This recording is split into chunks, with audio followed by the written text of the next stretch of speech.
அடிக்கடி சொல்லுவேன், துவாக்குடியின் துப்பாக்கிம்பேன். சரிங்களா? இன்னைக்கு கொஞ்சம் காலதாமதம் ஆயிடுச்சு ஐயாவுக்கு. ஏன்னா எப்போதுமே சாப்பிட்டு வந்ததுக்கப்புறம் பேசுவாங்க. கையில் வரும்போது இந்த மாதிரி ஏதோ ஒரு ஸ்கேனோட வருவாங்க. தூக்கவே முடியல வேற, அவ்வளோ பெருசாக வச்சுருக்காங்க. திருச்சியிலேருந்து கேபியை பற்றி திரு ஆறுமுகம் ஐயா அவர்கள் வந்து இப்போ ஒரு சிறப்பான உரை. எல்லாம் கண்ணை ஒரு மாதிரி இருக்கு. ஐயா பேச ஆரம்பிச்சாங்கன்னா தெளிவாயிருவீங்க. ஐயா அவர்கள் இப்போ உரையாற்றுவார்கள்.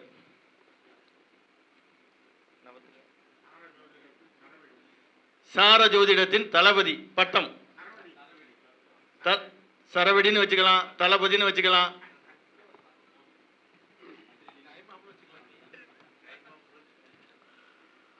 அனைத்து ஜோதிட சொந்தங்களுக்கும் வணக்கம். இதுகாரும்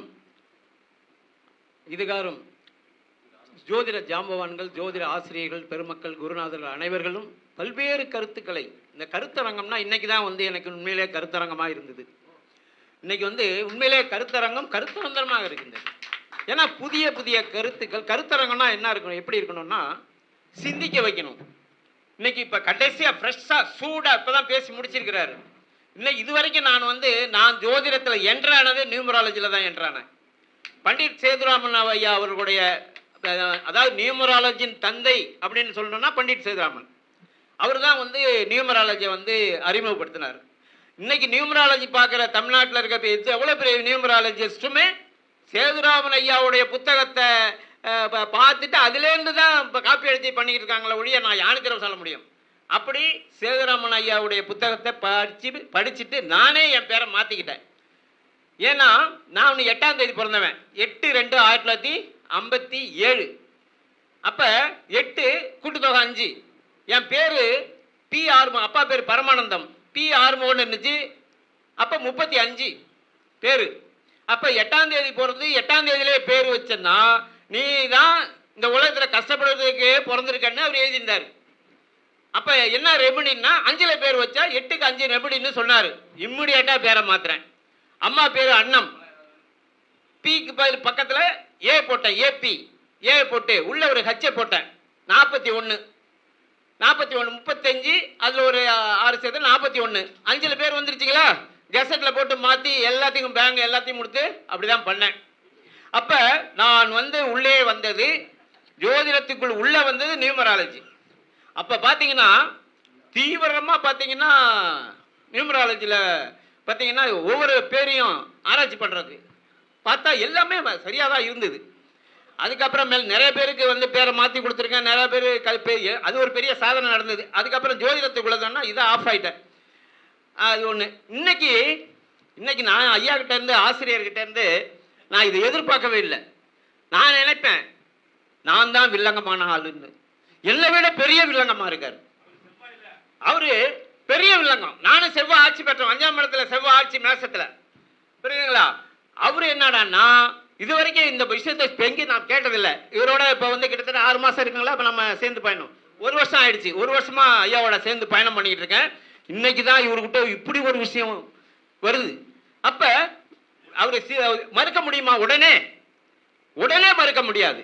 அவர் சொன்ன விஷயம்லாம் அப்படியே அவர் வந்து இல்லாததெல்லாம் சொல்லல. தசாபூத்தினர் விஸ்வத்திரி தசைய வரிசைய சொல்லிதான் அவர் சொல்றாரு.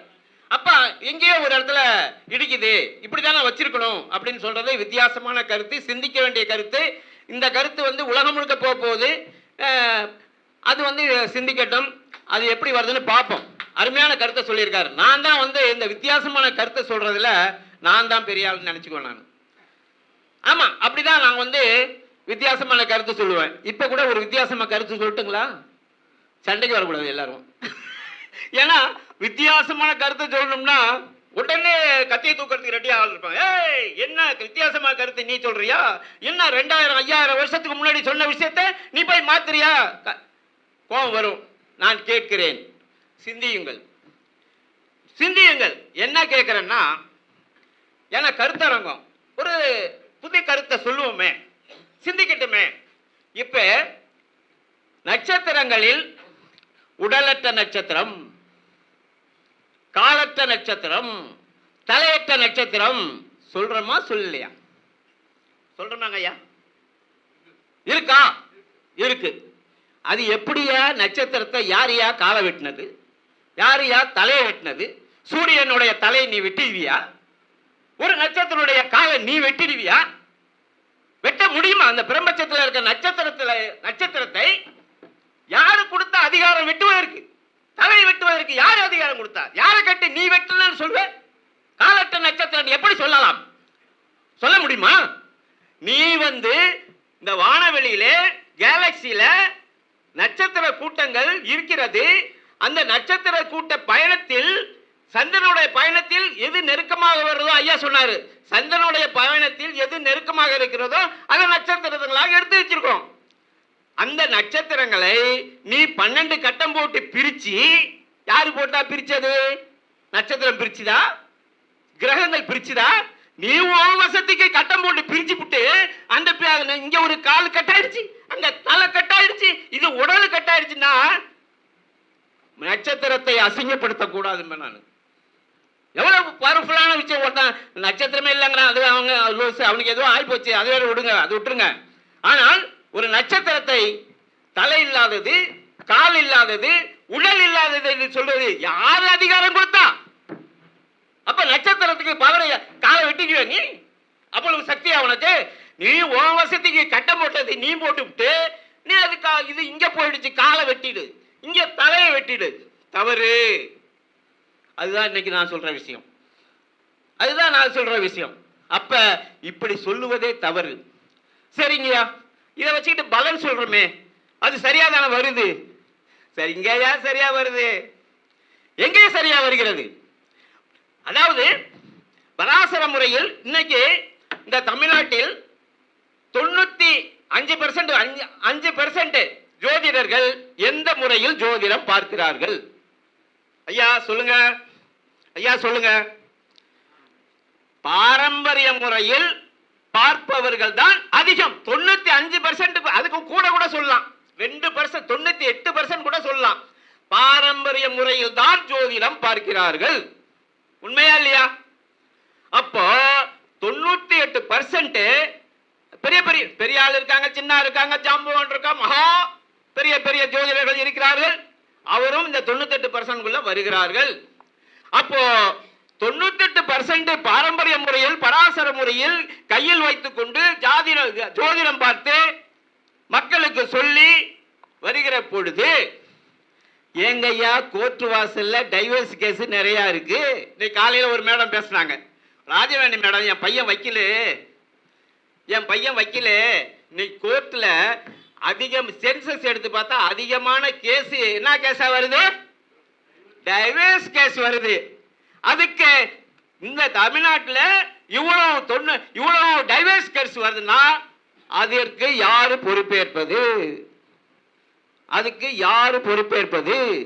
பிருகுநந்தி மாடி பார்க்கிற ஒரு பொறுப்பேற்பாரா, அல்லது கேபி பொறுப்பேற்கணுமா, அல்லது பாரம்பரிய ஜோதிடம் பார்க்கிறவங்க பொறுப்பேற்கணுமா?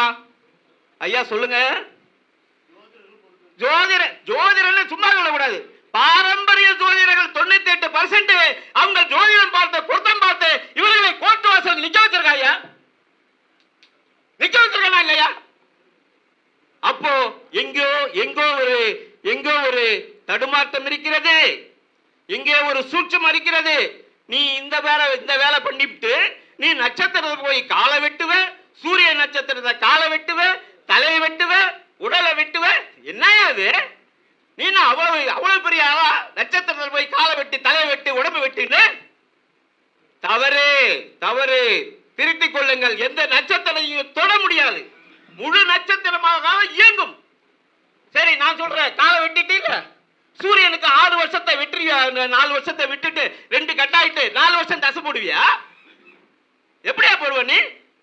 முழு நட்சத்திரம் மட்டும் முழு தசை. சூரியனுக்கு 6 வருஷம் தானே போடுற, கேதுக்கு 7 வருஷம் தானே போடுற. ஏன் தலைவெட்ட நட்சத்திரம் போட முக்காவாசி போட, ஏன் அதை மட்டும் முழுசா போடுற? அப்ப தவறு பண்ணக்கூடாது.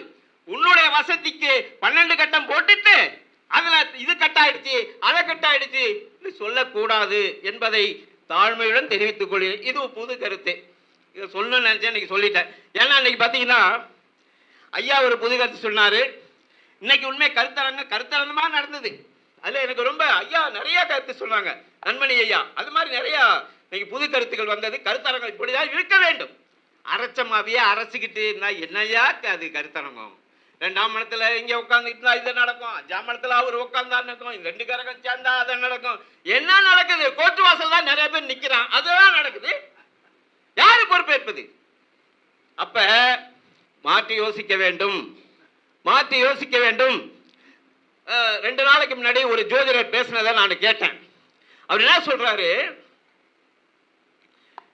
அவரும் வந்து தமிழ்நாட்டில் மிகப்பெரிய ஜோதிடர்.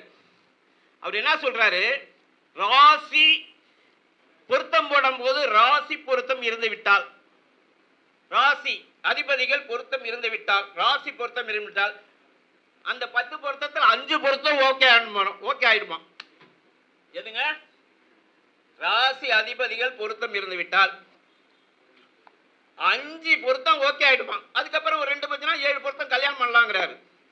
அவர் எங்கன்னு சொல்றாருன்னா, இது யாரு சொல்லியிருக்காருன்னா, காளிதாசர் நூலில் எழுதியிருக்கிறார். எழுதியிருக்கட்டும், நான் வேணாங்கள. காளிதாசனுடைய வாழ்ந்த காலம் என்ன, அன்னைக்கு பெண்களுடைய நிலை என்ன, இன்னைக்கு காலம் எப்படி போயிருக்கு, இன்னைக்கு பெண்களுடைய நிலைமை என்ன? அப்ப அன்னைக்கு எழுதின ரூல இன்னைக்கு அப்ளை பண்ணா அவன் கோர்ட் வாசல் தான் நிற்பான். இன்னைக்கு ஒரு 50 வருஷத்துக்கு முன்னாடி திருமண பொருத்தம் பார்க்கும் போது, ஒரு 50 வருஷத்துக்கு முன்னாடி திருமணம் பார்த்த பொருத்தம் பார்க்காம கல்யாணம் பண்ணாங்க. 50 வருஷம் நல்லா வாழ்ந்துகிட்டு இருக்காங்க. திருமண பொருத்தமே பார்க்கல, மாமா மண்ண மச்சான் மண்ண இழுத்து கல்யாணம் பண்ணி வாழ்ந்தாங்கல்ல. திருமண பொருத்தம் பார்க்கலையே, அதிகமா பார்க்கல, வாழ்ந்தாங்க. இன்னைக்கு திருமண பொருத்தம் பார்த்தாலும் வாழல. என்னையா காரணம்? பெண்களுடைய மனோநிலை மாறி இருக்கிறது. அதை தான் சொன்னா கால தேச வர்த்தமானம் சொன்னாங்களா இல்லையா? நீ இதெல்லாம் தூக்கி குப்பையில போட்டுருவ. காளிதாசரை சொன்னாருன்னு நீங்க அமல்படுத்தினா, இன்னொரு விஷயம் சொன்னாங்கல்ல, என்ன சொன்னாங்க? கல்லானாலும் கணவன், புல்லானாலும் புருஷன். இன்னைக்கு எந்த பொண்ணுகிட்டே போய் சொல்லி பாரு, நீங்க மண்டை கல் எடுத்து மண்டை காட்டு ஒன்றை இருக்கிறவா உதகாளி. என்னம்மா நீ இப்படி பேசிக்கிட்டு இருக்க? கல்லானாலும் கணவன், புல்லாலும் புருஷன். அப்படியாயா? இந்த வர இரு, கல் எடுத்து ஒரே அடிதான் ஒன்னே மண்டை செதற அடிச்சிருவான். இதுதான் பெண்கள் முன்னேறி இன்னைக்கு இருக்கிற காலகட்டம். இன்னைக்கு மிகப்பெரிய சேலஞ்ச் இருக்குங்க ஜோசியருக்கு. இதை உணராம இன்னும் காளிதாசர் சொல்லிட்டாரு, அவரு சொல்லிட்டாரு, அவரு 500 வருஷம் 1000 வருஷத்துக்கு முன்னாடி சொன்னதை வச்சுக்கிட்டு காளிதாசர் சொல்லிட்டாரு, தோலைச்சிருவான். இன்னைக்கு எத்தனை நடக்குது, கந்தர்கோலம் நடக்குது. அப்ப திருமண பொருத்தம் பார்க்கறதுல நீங்க ஒழுங்கா பார்க்கலன்னா, சரியாக பொருத்தம் பார்க்கலன்னா, நீங்க இன்னும் கொஞ்ச காலத்துல பாருங்க, ஜோதிடர்கள் அடி வாங்க போறான். கேஸ் ஜோதிடர் மேல கேஸ் புக் பண்ண போறான், கேஸ் கொடுக்க போறாங்க. நான் சொல்றேங்க, நான் சொல்றது எது எல்லாமே நடக்கும், நடக்காதெல்லாம் சொல்லவே மாட்டேன். நான் கேஸ் நான் எழுதி கொடுக்குறான்னு இன்னைக்கு பொருத்தம் இத்தனை பொருத்தம் இருக்கு கல்யாணம் பண்ணலான்னு அந்த ரெக்கார்டை கொண்டு போலீஸ் ஸ்டேஷன்ல கொடுத்து எஃப்ஐஆர் போட்டு உன்னை தூக்கி உள்ள வைக்க போறான். நடக்க போகுது. இவரை நம்பி தாங்க நான் கல்யாணம் பண்ணேன். இவரை பாருங்க, ரெக்கார்டு எழுதி கொடுத்த ரெக்கார்டு என் கையில இருக்கு, பொருத்தம் போட்டேன், என் பொண்ணு செத்து போச்சு, டைவர்ஸ் ஆயிடுச்சு, இதுக்கு பொறுப்பு இவரு தான் சொன்னா என்ன பண்ணுவீங்க? அப்ப இந்த பழைய பஞ்சாங்கெல்லாம் இங்க ஆகாது. துல்லியம் துல்லியம் மனோநிலை அனலைஸ் பக்காவா பார்க்கணும், பக்காவா பார்க்கணும். முந்தைய காலத்துல மாதிரி 7ஆம் இடத்துல காலையில் ஒருத்தர் சொல்லி 7ஆம் இடத்தில் சொல்லிட்டா 2 கல்யாணம் கிழிச்சுது, 2 கல்யாணம். ஏன்னா இத்தனை கல்யாணம் பார்க்க கல்யாணம் லேட்டா ஒன்றான் இல்ல சீக்கிரம் நடக்கும். அப்ப துல்லியம் தேவைப்படுகிறது. சரி, துல்லியம்னா எப்படியா துல்லியம் பார்க்கறது? அப்ப என்ன நீங்க வச்சிருக்கிறீங்க அப்படின்னா, இவ்வளவு பேசிட்டு துல்லியத்தை சொல்லனாச்சா வாய்க்கிலேயே பேசினாரு, பேசிட்டு போயிட்டாரு, துல்லியத்தை சொல்லலைன்னு. நான் சும்மா பேசுறதுக்கு இங்க வரல, சும்மா பேசிட்டு போறதுக்கு வரல, துல்லியம் வைத்திருக்கிறேன். அது என்னங்க துல்லியம் உங்கள்கிட்ட இருக்குது அப்படின்னா, இங்க எல்லாரும் ஜோதிடர்கள், ஒரு நட்சத்திரத்தை பாதம் பிரிக்கிறீங்களா? எத்தனை பாதம்? 4 பாதமா பிரிக்கிறீங்க. எதுக்காக பிரிக்கிறீங்க? எதுக்காக பிரிக்கிறீங்க? அது இல்லைங்க. அப்போ பிரித்து சொல்லிட்டு போயிருக்காங்க. இந்த 12 கட்டத்துலேயும் 108 பாதம், ஒரு நட்சத்திரத்துக்கு 2 கால் 9 பாதம், 12 9 108 அது போட்டால் கரெக்டாக வந்துருங்க. அதுக்காக பிரித்தோங்க. வேற எங்கேயாவது அது பயன்படுதா? அந்த 9 நாளாக பிரிச்சுட்டீங்க, 108 பாதம் அடைச்சாச்சு, நவாப்சம் போட்டாச்சு, தெரிஞ்சு போச்சு. வேற எங்கேயாவது அதை பயன்படுது? 4 பாதங்கிறத எங்கேயாவது பயன்படுத்துறீங்களா? அதோட அது கதை முடிஞ்சுது. அதோட அது முடிஞ்சது கதை. அதுக்கப்புறம் தசா புத்தி முழுசா தான் போடுவீங்க. சூரியன் 6 வருஷம், அங்க ஒன்று 4ஆ பிரிக்கல, 3ஆ பிரிக்கல, எல்லாம் ஒரு சூரியன் 6 தசைன்னா அதுல 9 புத்தி, சூரிய புத்தி, சந்திர புத்தி, செவ்வாய் புத்தி, அதை பிரிச்சு கொடுக்குறீங்க. சந்திரன் 10 வருஷம் தான், சந்திர தசை, சந்திர புத்தி, செவ்வாய் புத்தி, ராகு புத்தி, அது 9 பிரிக்கிறீங்க. செவ்வாய் தசைன்னா செவ்வாய், ராகு, குரு, சனி, அது பிரிக்கிறீங்க 9ஆ. அப்போ இந்த 4ஆய் பிரிப்பதே தவறுங்கிற நான் மாற்றி சிந்திக்கணும். சிந்திக்கலைன்னாக்க தோற்று ஜோதிடர்கள் நிற்க முடியாத சமூகத்தில், வளர்ந்து வரும் சமூகம், விஞ்ஞானம் அதிவேகத்தில் போயிட்டு இருக்கு. ஏஐ டெக்னாலஜி வரைக்கும் வந்து போயிட்டு இருக்குது. இன்னும் 4 பாதம். சரி, நான் கேட்குறேங்க, ப்ராக்டிக்கலாக பேசணும். ப்ராக்டிக்கல் பேசுவோம். இப்போ ஒரு ஊர் எடுத்துக்குவோம். முன்னாடி இங்கே திருச்சியிலேருந்து ஒரு பக்கத்தில் ஒரு இடையில வாறு வருது, இதை விட்டுருங்க, ஸ்ரீரங்கத்தை. அந்த ஸ்ரீரங்கத்திலேருந்து சமயபுரம் வரைக்கும் பார்த்தீங்கன்னா ஸ்ரீரங்கம் போட்டிருக்கோம். ஸ்ரீரங்கம் அதை விட்டா சமயபுரம் தான் போர்டு இருக்கும். ஸ்ரீரங்கம் வந்தோடனே ஸ்ரீரங்கம் போர்டு இருக்கும். ஸ்ரீரங்கம் வந்தாச்சு. அதுக்கப்புறம் எங்கே போர்டு இருக்கும்? சமயபுரத்தில் ஒரு போர்டு இருக்கும். இருந்துச்சா ஒரு காலத்தில் 50 வருஷத்துக்கு முன்னாடி? இன்னைக்கு ஸ்ரீரங்கத்துக்கும் சமயபுரத்துக்கும் எத்தனை போர்டு இருக்கு? எத்தனை நகர் உருவாயிருக்கு? இருக்கா இல்லையா? இந்த நகர், அண்ணா நகர், காமராஜ் நகர், எல்லாம் அவன் பேர் வச்சு பிளாட்டை போட்டு நகர் போட்டானா இல்லையா? இன்னும் அது வேண்டுமா வேண்டாமா? ஐயா, வேணுமா வேணாமா? வேணுங்க. யோ பாரு, 50 வருஷத்துக்கு முன்னாடி ஸ்ரீரங்கம் இருந்தது, சமயபுரம் இருந்துச்சு. இடையில ஒரு போர்டு கிடையாது. எல்லா போர்டும் தூக்கலான்னா மக்கள் உங்களை அடிச்சு பின்னி விடுவான். பின்னி, ஏய், என் நகர் இங்கே போட்டிருக்கேன், என் வீட்டுக்கு ஆள் வரணும்னா இந்த போர்டு இருந்தால் தான் என் நேரம் அங்கே வருவான். போஸ்ட்மேன் அவங்க போஸ்ட் ஆஃபீஸ் வந்து லெட்டர் கொடுப்பான். சொல்கிற மாதிரி சொல்லியா? அன்றைக்கு இந்த கிரகங்களுடைய சுற்றுப்பாதை எதில் போச்சு? இந்த நட்சத்திரங்கள் 27 நட்சத்திரங்களிலும் பயணம் பண்ணியது. 27 நட்சத்திரத்தில் பயணம் பண்ண பொழுது அன்றைய தேவை 4 பாதம் பிரிச்சா போதும். ஒரு நட்சத்திரம் 4ஆ பிரிச்சு 1ஆம் பாதத்தில் இருக்கு, 2ஆம் பாதத்தில் இருக்கு, 3ஆம் பாதத்து, 4ஆம் பாதம், அன்றைய பாதம் கரெக்ட். இன்றைக்கு அன்னுடைய மக்கள் தொகை என்ன? இன்றைய மக்கள் தொகை என்ன? அப்ப அந்த 4ஐ வச்சுக்கிட்டே நீ கதை ஓட்ட முடியுமா? மாற்றி சிந்தனைக்கணும்ல, அதான் நான் சொல்றேன். அப்ப என்னங்க பண்றது? அப்ப எப்படிங்க பிரிக்கிறது? கேதுவை 4ஆ பிரிக்காதையா, 9ஆ பிரியுங்கிறேன். கேதுவை அஸ்வினியில மேஷத்துல அஸ்வினி வருதா இல்லையா? அஸ்வினி நட்சத்திரத்தை 4 பாதமா பிரிச்சு தானே நீ கிரகம், அது எந்த பாதத்துல லக்கணம் விழுது, எந்த பாதத்துல இந்த கிரகம் நிக்குது, எந்த பாதத்துல சூரியன் போடுறீங்களா இல்லையா? அதை போடாத, 9ஆ பிரி. 9ஆ எப்படிங்க பிரிக்க முடியும்? நீங்களா ஒரு ரூல் சொல்லுவீங்க, நாங்க பிரிச்சிருவோமா? நாங்க எங்களுடைய வரலாறு என்ன, 5000 வருஷம் பாரம்பரியம், பராசரர் சொல்லியிருக்காரு, நான் அதை எப்படி 9ஆ பிரிக்க முடியும்? நான் சொல்லி பிரிக்க வேணாயா, நான் சொல்லி பிரிக்க, பராசரர் முறையிலே பிரிச்சிரு. எப்படி பிரிச்சிரு? அப்ப ஒரு நட்சத்திரம் என்பது 13 டிகிரி 20 மினிட் தானே. அந்த 13 டிகிரியில 20 மினிட்ல தானே 9 புத்திகள் இருக்கிறது. அப்ப 9 புத்திக்கும் கால பரிமாணம் இருக்கா இல்லையா? எல்லாருக்கும் ஈக்குவலா பிரிச்சிட முடியுமா? முடியாது. ஏன்னா கேதுக்கு 7 வருஷம் தான் தசை, சுக்கிரனுக்கு 20 வருஷம் தசை, சூரியனுக்கு 6 வருஷம் தசை, சந்திரனுக்கு 10 வருஷம் தசை. அந்த விகிதாச்சார அடிப்படையில் அந்த 120 வருஷம் விகிதாச்சார அடிப்படையில் இந்த 13 டிகிரி 20 மினிட்ட கேதுவுடைய டிகிரி எவ்வளவு? கேதுவுடைய டிகிரி 0.46 டிகிரி, அவ்வளவுதான். கேது திசையில கேது புத்தி அந்த 13 டிகிரி 20 மினிட்ல கேதுவுடைய டிகிரி எவ்வளவு அப்படின்னு பாத்தீங்கன்னா 0.46 0.46. அப்ப சுக்கிரனுடைய டிகிரி எவ்வளவு? சுக்கிரனுக்கு எவ்வளவு டிகிரி தெரியுங்களா? சுக்கிரனுடைய டிகிரி 2 டிகிரி 13 மினிட் 20 செகண்ட். அப்ப கேதுடைய நட்சத்திரத்தை அப்ப ஒரு கால் பாதம் எத்தனை டிகிரி? 3 டிகிரி 20 மினிட் தான் கால் பாதம். அதுல கேது 1 டிகிரி கூட இல்ல, அரை டிகிரி கூட இல்ல, 0.4640 அவ்வளவுதான் கேதுக்கு. அதுக்குள்ள ஒரு குழந்தை பிறந்தால் கேது நட்சத்திரத்தில், கேதுடைய உப நட்சத்திரத்தில் குழந்தை பிறந்து இருக்குது. அங்க ஒரு ஆள் வந்துட்டாங்க, உப நட்சத்திரம் வருதா இல்லையா? புத்திநாதன் தான் உப நட்சத்திரம், வேற ஒண்ணும் கிடையாது. புத்தி கேது தசையில கேது புத்தி ஃபர்ஸ்ட், கேது வந்துடுச்சு. அடுத்தது என்ன புத்தி வரும்? சுக்கிர புத்தி. சுக்கிர புத்தி எவ்வளவு? 2 டிகிரி 13 20 மினிட். அப்ப அது ஒரு 46, இது ஒரு 2 13, கிட்டத்தட்ட 3 டிகிரி.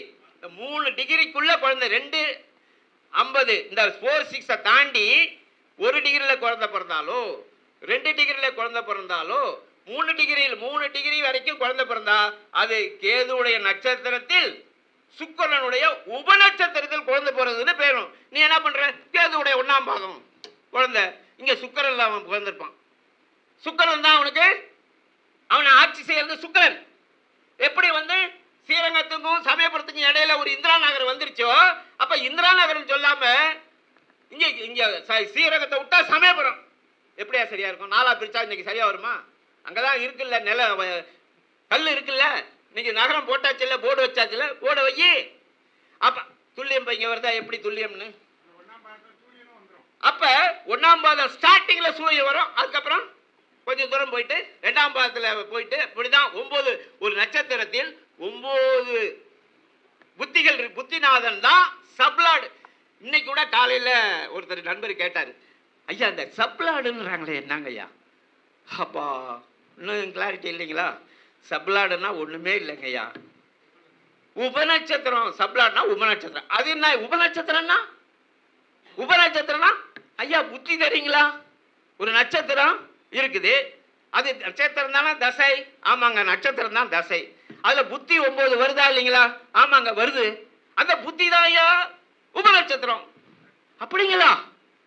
நான் உபநட்சத்திரம்னு சொல்றாங்க, ஏதோ ஒரு இதை சொல்றாங்க, நமக்கு அதெல்லாம் புரியாது நினைச்சேன். என்னங்க புத்திநாதன் தான் உபநட்சத்திரம் சொல்றீங்க? நாங்க என்ன சொல்றோம்? புத்திநாதனை எடு, இந்த 4 பாதத்துல கட்டி அழுவாத. 3 டிகிரி 20 மினிட்டுக்குள்ள ஒரு குழந்தை வந்தா நீங்க பாதச்சாரம் எழுதும் போது கேதுடைய 1ஆம் பாதத்தில் ஒரு குழந்தை இருக்கிறதுன்னு சொன்னால் அது கேதுடைய நட்சத்திரத்தில் பிறந்திருக்குன்னா நீங்க எழுதுவீங்க. ஒரு டிகிரிக்கு எத்தனை நிமிடம் ஐயா? ஒரு டிகிரிக்கு எத்தனை நிமிடம்? ஒரு லக்கணத்துக்கு எவ்வளவு நேரம் சார்? ஒரு லக்கணத்துக்கு 2 மணி நேரம். ஒரு லக்கணத்துக்கு 12 லக்கணம் 12 2 24 மணி நேரம் முடிஞ்சு போச்சா? ஒரு லக்கணத்துக்கு 2 மணி நேரம். 2 மணி நேரத்துக்கு 60 120 நிமிஷம். ஒரு லக்கணங்கிறது 30 டிகிரி. 30ஆல 120 வகுத்தோம்னா 4 நிமிடம். இவ்வளவுதாங்க, ஒரு டிகிரிக்கு 4 நிமிடம். அப்போ 3 டிகிரி 20 மினிட்டுக்குள்ள 10 குழந்தை பிறந்துடுச்சு. ஒரு ஆளுக்கு இல்ல, ஒரு ஹாஸ்பிட்டல்ல. அந்த 3 டிகிரி 20 மினிட்னா எவ்வளவு?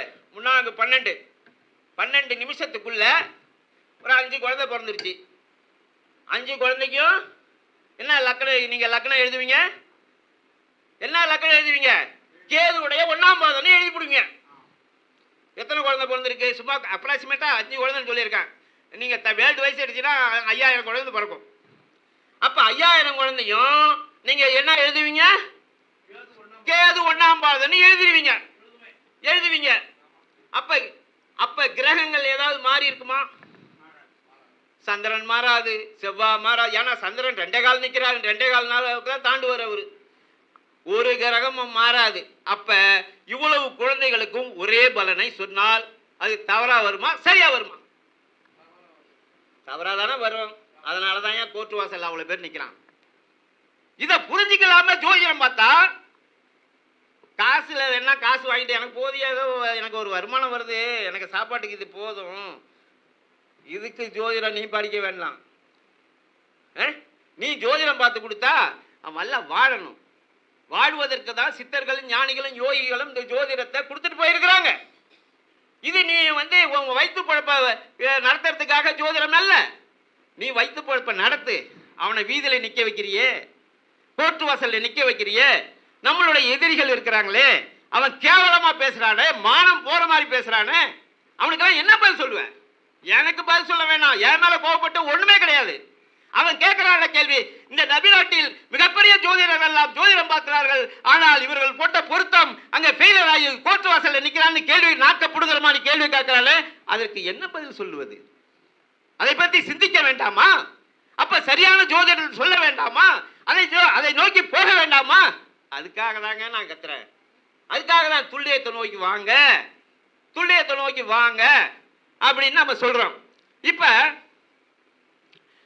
எல்லாருக்குமே ஒரு கிரகம், ஏதாவது ஒரு கிரகம் தசை நடத்துகிறது, ஏதாவது ஒரு கிரகம் புத்தி நடத்துகிறது, ஏதாவது ஒரு கிரகம் அந்தரம் ஓடுது, ஏதாவது ஒரு கிரகம் சூட்சம வரைக்கும் நம்ம ஓடுது. அப்போ ஒரு கிரகம் தசை நடத்துது. ஃபர்ஸ்ட் தசை எடுத்துக்குவோம்.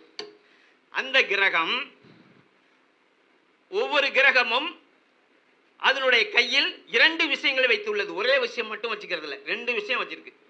என்ன விஷயம்? 2 விஷயம். உயிர்காரகம், பொருள்காரகம்ங்கிறது 2 விஷயம் வச்சிருக்கு. இதை ஃபர்ஸ்ட் புரிஞ்சுக்கணும். ஐயா இருங்க கொஞ்சம். அதாவது ஒவ்வொரு கிரகமும் தன் கையில் 2 விஷயங்களை வச்சுக்க. இதுல வந்து கிளாரிட்டி இல்லை சார் ஒன்னும் ஜோதிடர்களுக்கு. இதுலயே கிளாரிட்டி இல்லை. எது? பொருள்காரகம் வச்சிருக்கு, உயிர்காரகமும் வச்சிருக்கு. 2மே கையில் வச்சிருக்கு. அப்ப 2ல ஈக்குவலா வச்சிருக்கா அப்படின்னா இல்ல. ஒண்ணு பொருள்காரகம் உயர்ந்திருக்கும், ஒரு 100% வச்சுங்க. பொருள்காரகம் 70, உயிர்காரகம் 30 இருக்கும். அப்ப தசாநாதன் பொருளை கொடுக்கறதுக்கு தான் தசை நடப்பான். உயிர்காரகத்தை கொஞ்சம் குறைச்சி தான் கொடுப்பான். இந்த தசா புத்தியில சம்பாத்தியம் இருக்கும், உடல்நிலையில அவனுக்கு பிரச்சனை இருக்கும். ஏன்னா உயிர்காரகம் குறைஞ்சி போச்சு. அதே நேரத்தில் இன்னொரு ஒருத்தர் அவர் ஜாதகத்துல உயிர்காரகம் 90 இருக்கும், பொருள்காரகம் 50-40 இருக்கும். அவர் பொருளாதாரத்தில் தடுமாறிட்டு கிடப்பாரு. உடல்நலம் நல்லா இருக்கும். உடல்நலம் நல்லா இருக்கீங்க, அதெல்லாம் எனக்கு ஒரு பிரச்சனை இல்லை, மாத்திரை மருந்தெல்லாம் நான் உங்களுக்கு சாப்பிட்றதில்ல. ஆனா பொருளாதாரம் தாங்க. அப்போ இதை துல்லியமா தெரியணுமா வேணாமா? ஒரு ஜோதிடருக்கு தெரியணுங்க. ஜனங்கள் கிடக்குதுங்க. அப்புறமா ஜோதிடருக்கு இது தெரியுமா?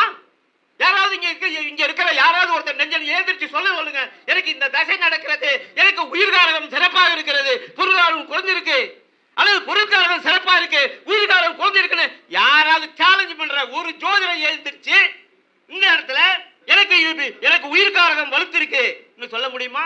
பொருட்காரகம் குறைஞ்சிருக்குன்னு சொல்ல முடியுமா? சாத்தியம் இல்லை. உனக்கே சாத்தியம் இல்லை என்று சொன்னால், ஒரு ஜோதிடருக்கு சொல்லுவதற்கு சாத்தியம் இல்லை என்று சொன்னால் எப்படியா மக்களுக்கு நீ சொல்லுவ? இதுதான் இங்கே நாங்க கேட்கிற கேள்வி. ஒரு தசாபுத்தி நடக்குதுன்னா இது உயிர்காரத்தை செயல்படுத்த போகுதா, பொருள்காரத்தை செயல்படுத்த போகுதா? தெரியணுமா இல்லையா? நான் என்னால சொல்ல முடியும், நெஞ்ச நிமித்தி சொல்லுவேன். ரெக்கார்டு கையில வச்சுட்டு பேசுவேன் நான். ரெக்கார்டுங்க சும்மா இதை வாய்ப்பட்டா போட்டுட்டு போறதுக்காக இங்க வரல. ஏன்னா இங்க ஏதோ வந்து சவால் விடுறதுக்கு வாய்ப்பட்டா போறதுக்கு வரல. இந்த 9 கிரகம் என்ன செய்ய போகுது அப்படின்ட்டு ரிப்போர்ட் வச்சிருக்கேன். டாக்டர் ரிப்போர்ட், ஸ்கேன் ரிப்போர்ட் வச்சிருக்காங்க பேஷண்ட்டுக்கு. அது மாதிரி ஸ்கேன் ரிப்போர்ட் வச்சிருக்கேன். இங்க அத்தனை பேரும் ஜாதகத்தை கொடுங்க, நான் ரிப்போர்ட் எடுத்துறேன். உனக்கு என்ன, நீ எதை கடந்து வந்தாய், எதை கடந்து கொண்டிருக்கிறாய், எதை கடக்க போகிறாய், என்ன ஸ்கேன் ரிப்போர்ட் நான் சொல்லுவேன். தப்பவே இல்லைங்க. நீ எதை கடந்து வந்த அதை நான் சொல்ல. கடந்த கால வாழ்க்கை. இப்ப இந்த ஜாதகருக்கு 47 வயசு. ஒரு ஜோதிடர் தான் இது மாதிரி பேசுறவனா, ஐயா எனக்கு ஒரு ஜோதிடம் போட்டு கொடுங்க, ஸ்கேன் ரிப்போர்ட் எடுத்து கொடுங்கன்னாரு. எடுத்தேன். அவருக்கு பலன் சொன்னேன்.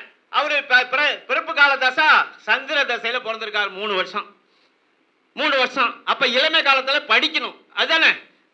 பிறந்த உடனே சம்பாதிக்க போறாரு. அப்ப 20-21 வயசு வரைக்கும் படிக்கிற வயசு தானே. அப்ப இங்க பாருங்க, உயிர்காரகம் இங்க கீழே இருக்குது. சந்திரன் எவ்வளவு வச்சிருக்கு? 45% வச்சிருக்கு. 3 வருஷம். அப்ப 3 வயசு வரைக்கும் சந்திரன் 45ன்னா அவர் பிறந்தப்பயே உடல்நிலை பிரச்சனை இருக்குன்னு அர்த்தம்.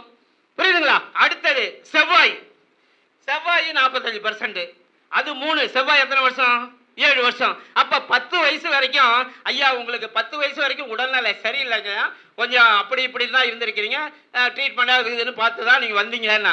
ஆமா ஐயா, படாத கஷ்டம் ஐயா, சொல்லியிருக்காங்க உன்னை காப்பாற்றுறதுல போதும் போதும் ஆகி போச்சுடா, அந்த அளவுக்கு சின்ன வயசுல உனக்கு பிரச்சனை வந்துச்சுடா அப்படின்னு எங்க அம்மா சொன்னாங்க. சொல்லிட்டாரா? அடுத்தது ராகு தசை.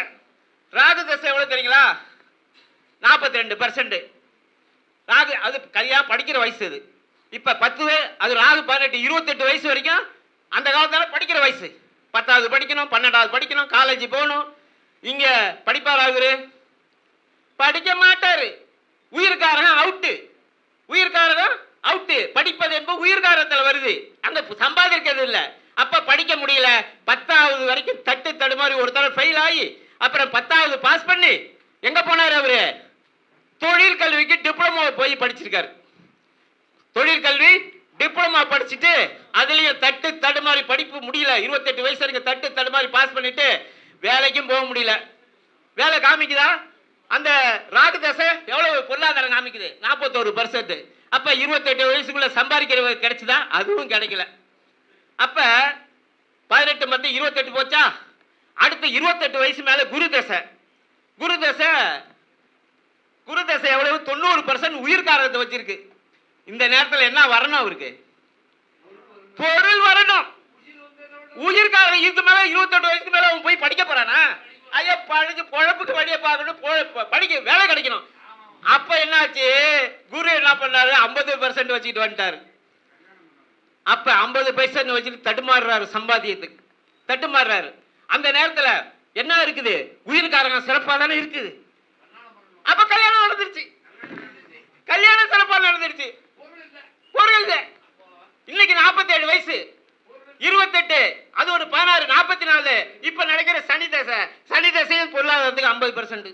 இப்ப வரைக்கும் தடுமாறிட்டு கிடக்குறாரு. இப்ப சனி தசையில புதன் புத்தி. அவர் ஜோதிடர் இப்ப ஆபீஸ் போட்டாரு. ஏன்னா புதன் 60%. ஐயா ஆபீஸ் போட்டீங்களா? ஆபீஸ் போட்டாங்க, கொஞ்சம் பரவாயில்லங்க, அடி வெளுத்துருவா. அடுத்து எப்ப? சனி தசையில கேது புத்தி. கேது 92% வச்சிருக்கு. கேது தசையில நீ போட்ட ஆபீஸ்ல கூட்டம் வழியும் காசு பின்ன எடுத்துருவா, அதை அப்படியே புடிச்சுக்கன்னு சொல்லிட்டேன். இதுல இதுல ஆட்சி, உச்சம், நீசம், வர்க்கோத்தமும், நைசரிக்க பலம், சொற்பலம், திக் பலம். அவன் அங்க இருந்து பாக்குறான், இவன் இங்க இருந்து பாக்குறான். அவன் ஒளிஞ்சுக்கிட்டு 3ஆம் முறைய பாக்குறான், இவன் இங்க இருந்து 4 8 பாக்குறான். என்னையா பாக்குறான்? என்னையா பாக்குறான்? இது சொன்னத மறுக்கவே இல்லை ஜோதிடர். ஐயா என்னையா இவ்வளவு சீரியஸா இப்படி போய் எடுத்துட்டீங்க? என் வாழ்க்கையா அப்படியே படம் பிடிச்சி கையில கொடுத்துட்டீங்க. இது ஜோதிடரையா, இது ஜோதிடம் தோக்காது. 10,000 ஜாதகம் போட்டு ஏன் இவ்வளவு வேகமா பேசுறது தெரியுங்களா? இங்க உள்ளத்தில் ஒளி உண்டு. உள்ளத்திலே உண்மை ஒளி இருந்தால் வாக்கினே ஒளி உண்டாகும். யார் சொன்னது? என் பாட்டன் பாரதி சொல்லிட்டு போயிட்டாரு. இங்க உள்ளத்தில் ஒளி இருக்கிறது. 10,000 ஜாதகம் பார்த்து நிரூபிச்சுட்டு வந்திருக்கிறேன். 10,000 ஜாதகம் நிரூபிச்சுட்டு வந்திருக்கேன். அதுதான் வந்து வேகமா பேசுறேன். அப்ப இதை நோக்கி துல்லியத்தை நோக்கி வாருங்கள் வாருங்கள் சொல்லிக்கிட்டே இருக்கேன். ஆனா யாரும் கேட்கறதுல.